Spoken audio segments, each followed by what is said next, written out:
Африкалықтардың 80% әлі күнге дейін құрамында топырағы бар тағам жесе, Индонезияда асқа кірпіш пен топырақты пайдаланатын ауыл тұрғындары кезігеді екен. Ал бүгінгі медицина топырақтың адамның ішек құрылысына пайдасы барын айтады. Асқазанға түскен топырақ түрлі паразиттерден қорғайдымыз. Себебі топырақтың құрамында адам ағзасына пайдалы заттар бар, бірақ бұл кез келген топырақты жей беруге болады деген сөз емес. Индонезиядағы Табан ауылында топырақты кірпіш пен керамикалық өнімдерді дайындауға ғана емес, тіске басар тағамдарды даярлауға да арналған шикізат есебінде қолданылады. Топырақты асқа пайдаланудың ресми рецебі жоқ, бірақ олар алдымен топырақты ұрғылап езіп алады. Содан соң нығыздап бір ыдысқа салады, оны күйдіреді. Ас дайын. Бұл әдіс ампо деп аталады екен. Медицинада дәлелденбеген болса да, жергілікті тұрғындар арасында қары топырақ ауруды басып, аяғы ауыр әйелдерге пайдалы дейді. Айтуларынша, болашақ нәрестенің бет-әлпеті әдемі боладымыз.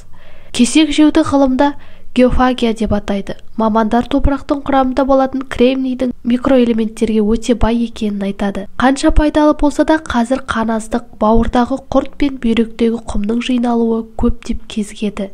Мұның бәрі кесекті жеудің салдары. Әсіресе аналардың дүкенде жағалай сатылатын бір кесек топыраққа аңсары ауы алаңдатарлық жағдай. Мамандар саз кесекке зерттеу жүргізіп, нәтижесінде қорғаныстың 14%, кадмийдің 0,43%, мыстың 0,46%, ал мырыштың 3,5% табылған. Бұл көрсеткіш нормадан аспайды. Асып кеткен жағдайда адам денсаулығына зиянын тигізеді екен. Кесек жеуден құтылу үшін не істемек керек? Оны дәрігерлер бірнеше себеппен түсіндіреді. Бірі дәріханадағы кальций глюконаттың пайдалануды ұсынса, екіншісі ағзаға жетпей тұрған кальцийдің орнын алмастыратын өнімдерді жеуге кеңес береді. Кесектің құрамында түрлі паразиттер болады, қанша дегенмен ол топырақ. Белгілі бір тексеруден өтпеген не тазартылмаған. Ондағы паразит кесек арқылы адам ағзасына түскен соң дамиды, үлкейеді. Себебі адамның жеген тамағымен қоректенеді.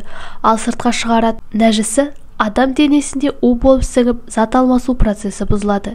Нәтижесінде зат алмасу бұзылған адам аурушаң болады. Тұрғындар саз кесек жеу қаназдық ауруына әкеледі деп түсінеді.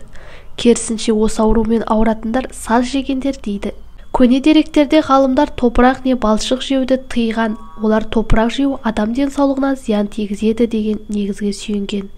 Десе де қазіргі медицина керісінше топырақтың адамның ішек құрылысына пайдасы барын айтады. Асқазанға түскен топырақ паразиттер мен токсиндерге қарсы қалқан іспетті дейді. Өйткені топырақтың құрамында адамға пайдалы темір, цинк, кальций секілді химиялық элементтер бар делінген. Сондай-ақ дәрігерлердің кеңесіне сүйене отырып, арнайы сатылған, тазартылған топырақ жеуге кеңес береді. Бұл пікір жоғарыдағы дәрігердің сөзіне қарама-қайшы. Ал енді кімдікі дұрыс, кімдікі бұрыс екенін бағамдай беріңіз. Қасиетті Құран кәрімде адамзат топырақтан жаратылғаны дәлелденсе, бұл сол топырақ адамға пайдалы деген сөз емес. Тәуелділігіміз жеген кесектен басылса да, оның асқазанға тас болып жиналып жатқан естен шығармаған абзал.